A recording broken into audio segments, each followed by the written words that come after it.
오늘 우리에게 주시는 하나님의 말씀은 구약 성경 욥기 38장 22절에서 38절 말씀입니다. 내가 눈 곳간에 들어갔었느냐, 우박 창고를 보았느냐, 내가 환난 때와 교전과 전쟁의 날을 위하여 이것을 남겨두었노라. 광명이 어느 길로 뻗치며 동풍이 어느 길로 땅에 흩어지느냐, 누가 홍수를 위하여 물길을 터주었으며 우레와 번개기를 내어주었느냐, 누가 사람 없는 땅에 사람 없는 광야에 비를 내리며 황무하고 황폐한 토지를 흡족하게 하여 연한 뿔이 돋아나게 하였느냐, 비에게 아비가 있느냐, 이슬방울은 누가 낳았느냐, 얼음은 누구의 태에서 났느냐, 공중의 서리는 누가 낳았느냐, 물은 돌같이 굳어지고 깊은 바다의 수면은 얼어붙느니라. 내가 묘성을 메어 묶을 수 있으며 삼성의 띠를 풀 수 있겠느냐. 너는 별자리들을 각각 제때에 이끌어낼 수 있으며 북두성을 다른 별들에게로 이끌어갈 수 있겠느냐. 내가 하늘의 궤도를 하느냐, 하늘로 하여금 그 법칙을 땅에 베풀게 하겠느냐. 내가 목소리를 구름에까지 높여 넘치는 물이 내게 덮이게 하겠느냐. 내가 번개를 보내어 가게 하되 번개가 내게 우리가 여기 있나이다 하게 하겠느냐. 가슴속의 지혜는 누가 준 것이냐, 수탉에게 슬기를 준 자가 누구냐. 누가 지혜로 구름의 수를 세겠느냐, 누가 하늘의 물주머니를 기울이겠느냐. 티끌이 덩어리를 이루며 흙덩이가 서로 붙게 하겠느냐. 아멘. 오늘 우리가 읽은 본문이 포함된 욥기 38장은 욥기 전체에서 하나님과 욥의 대화가 시작되는 부분입니다. 이 욥기의 시작은 하나님께서 인정하시는 욥에 대한 사탄의 시험입니다. 이 시험은 사람으로서는 감당하기 어려운 시험으로 나타납니다. 그래서 욥의 친구들이 찾아와서 이 세상에 원인이 없는 사건은 없다면서 너가 지금 겪는 고난은 너의 죄 때문이다, 이렇게 규정을 합니다. 이것이 욥 입장에서는 얼마나 억울합니까? 그는 최선을 다해서 바르게 신앙생활을 했습니다. 그러니 하나님께서 천상회의에서 이 세상에 욥과 같은 사람은 없다라고 자랑하시지 않았겠습니까? 그러니까 욥과 세 친구가 대화를 주고받으면서 대화의 평행선을 달립니다. 이것이 37장까지의 내용입니다. 그런데 이들의 대화에서 계속 언급되는 대상이 계시는데 바로 여호와 하나님입니다. 서로가 하나님은 이런 분이시기 때문에 이렇게 하시는 것이다라고 각자가 이해하고 있는 하나님에 대해서 이야기합니다. 그런데 오늘 우리가 읽은 본문을 시작으로 하나님과 욥의 대화가 기록된 42장 6절까지를 읽으면 하나님은 지금까지 욥과 그 친구들이 실컷 이야기한 내용을 언급하지 않으십니다. 오히려 하나님의 질문은 욥이 대답할 수 없는 것들 뿐입니다. 오늘의 본문은 하나님께서 심판 도구로 사용하시는 눈과 우박창고, 광명과 동풍에 대한 것에서 시작합니다. 하늘의 눈과 우박창고는 하나님께서 환난과 전쟁의 날에 사용하시려고 두신 것들입니다. 광명이 갈라지는 방향과 동풍이 땅 위에서 흩어지는 길과 같은 자연현상들은 눈으로 보거나 느낄 수는 있지만 정확한 출처와 진행 과정은 알 수 없습니다. 25절에서 30절은 물과 관련된 하나님의 질문입니다.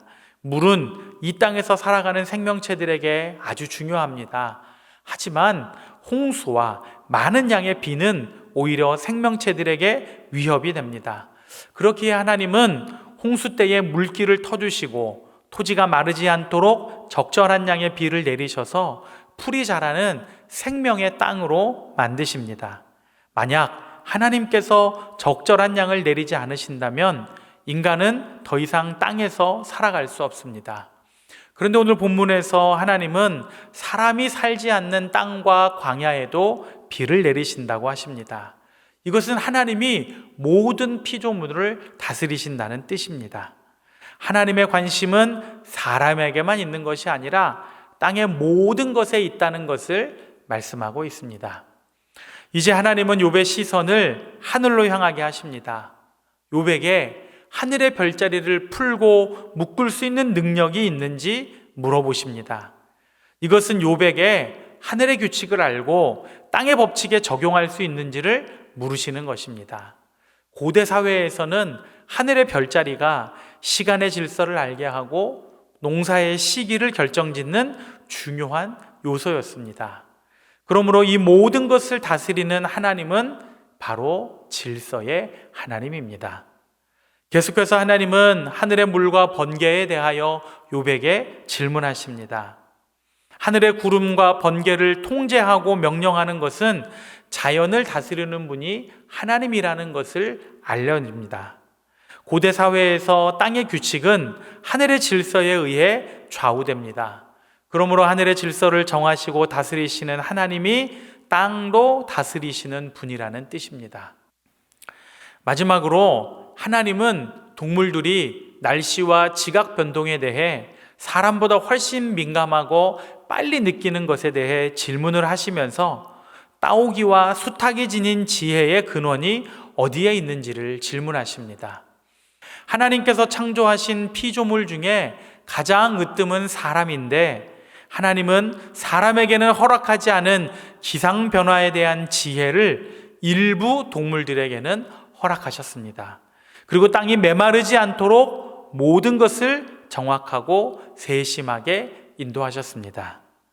오늘 본문에서 하나님의 질문은 하늘의 기후 현상과 관련된 것들입니다. 이러한 질문을 통해 하나님은 자신만이 이것들을 만드시고 통제하실 수 있는 분임을 보여주십니다.